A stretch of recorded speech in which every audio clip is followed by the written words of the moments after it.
Welcome, everyone. I want to give a territorial acknowledgement today because in Canada, we are spending this week with a great deal of attention to our enormous debt to the First Nations people of this country. So I'm on the unceded territory of the Lekwungen and Wasanich peoples, and I'm grateful to them for their stewardship of this land going back tens of thousands of years. And welcome, this is Global Solutions for Peace, Equality, and Sustainability. This one is called Collective Security. And I want to just remind you about the very first session that we had when I told you about asking my audience at a peace conference about whether they thought that we would ever get rid of war, and that only about 15 out of 300 people thought that we would ever be able to get rid of war. So I'm just going to share my screen now and show you a few slides about that. So this is a slide from PRIO, which is the peace research organization in Norway, in Oslo. And what this shows is the incidence of wars, the number of wars, and the number of battle deaths ever since 1946. So here we have 1946. And you can see this is the Second World War and all the battle deaths. And then again, this is the Vietnam War. Then you see the Iran-Iraq War, the Afghan wars. And then what you notice is toward the right of the screen that wars have gone way, way down. This is talking about international wars. And there's a little blip at the end, which represents the Syrian conflict from 2011 until the present time. But what you notice is that we are already giving up war. There's another version of the same thing. This one is worldwide battle deaths per 100,000 people. So you have to notice the colors up here. Colonial are in black, and then interstate are gray. Civil wars are in orange, and civil wars with foreign interaction or intervention are in turquoise. So you see in the 1940s that most of it was civil wars and colonial wars. You can see the colonial wars running across the bottom. And they ended mostly in the 60s. Then you had interstate wars, and gradually you can see all of them going down, down, down until by the 90s, most of the conflicts, the armed conflicts, are civil wars. That means within the country. And then, excuse me, civil wars with foreign intervention. And you can see on this one, the 2000s, it shows that it's just almost flat. And we can see the decrease in the number of battle deaths all the way across. So I'm just going to talk a bit more about that.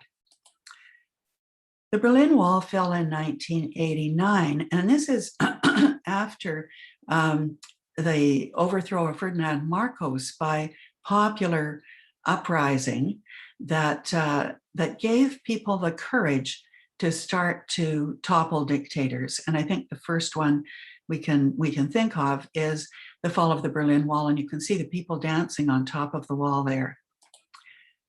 Between 1989, the fall of the Berlin Wall, and 2011, major wars and genocides decreased by 90%. That is amazing, 90%. And 100 wars quietly ended. 85 dictators were toppled, and most of them were without violence, except for Romania, I think. Why were there fewer wars? Well, the researchers say that it's because of the growing influence of the United Nations, the growing strength of international law, and the power of civil society. And to that, I have added the increasing role of women, and for reasons that you'll keep seeing in every one of these sessions. The UN tells us that 70% of the workers for peace and social justice in the world are women.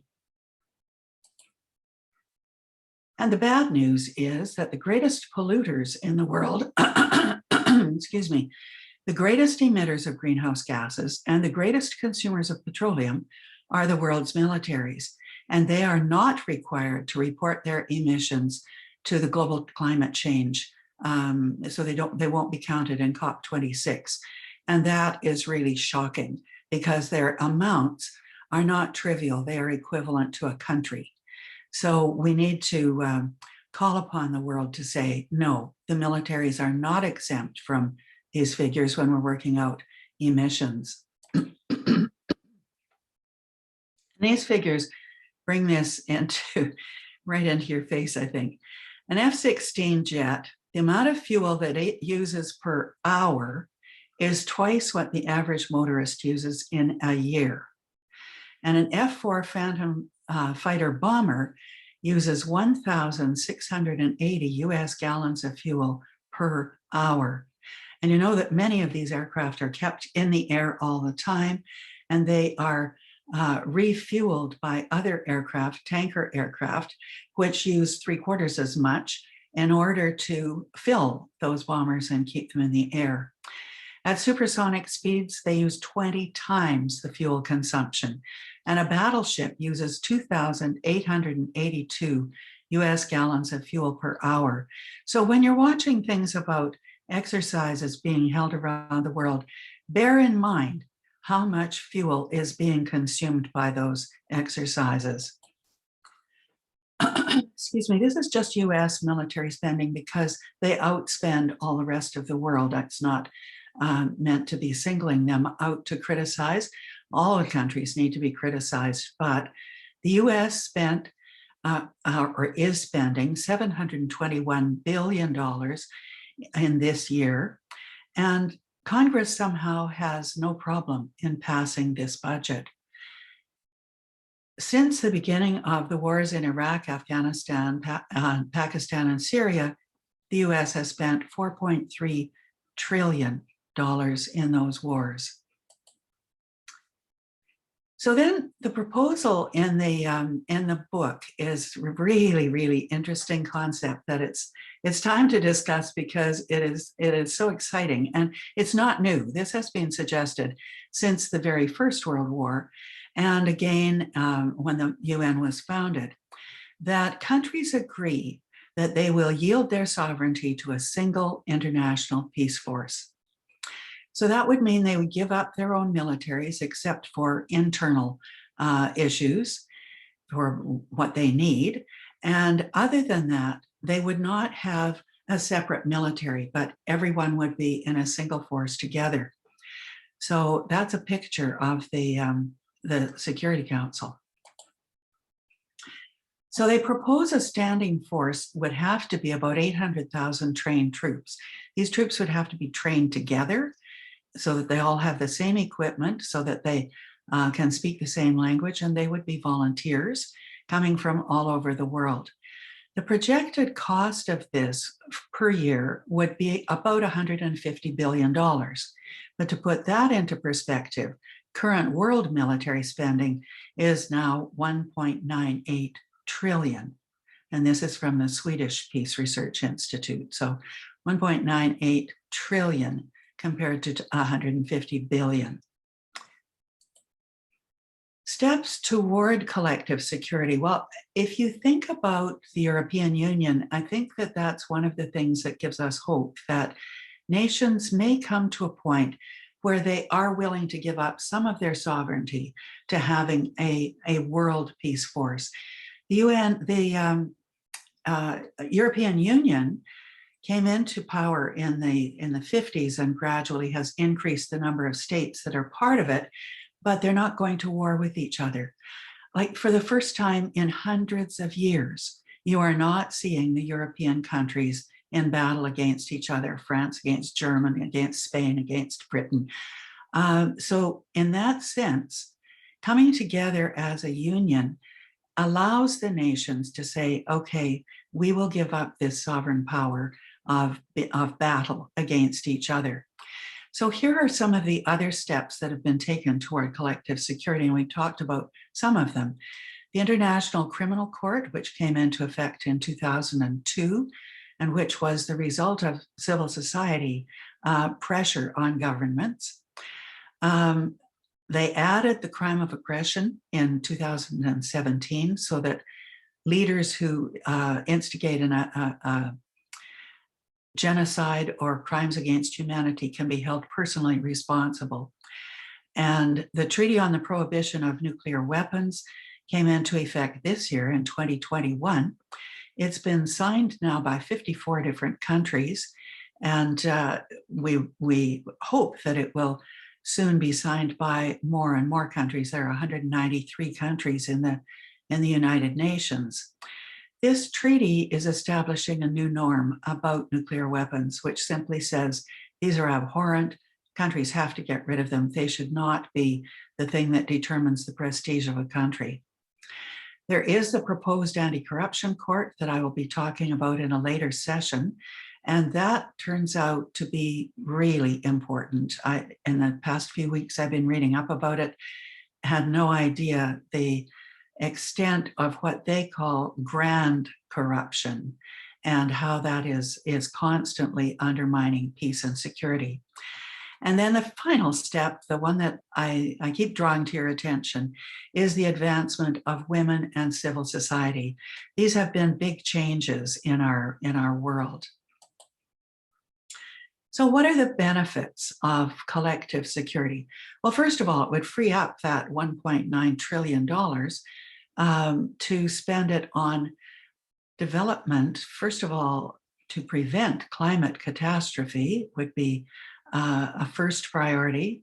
Secondly, to ensure public health for everyone in the world, to ensure passage of food to everyone in the world, distribution and safety. It would stop the destruction, pollution, death, and suffering.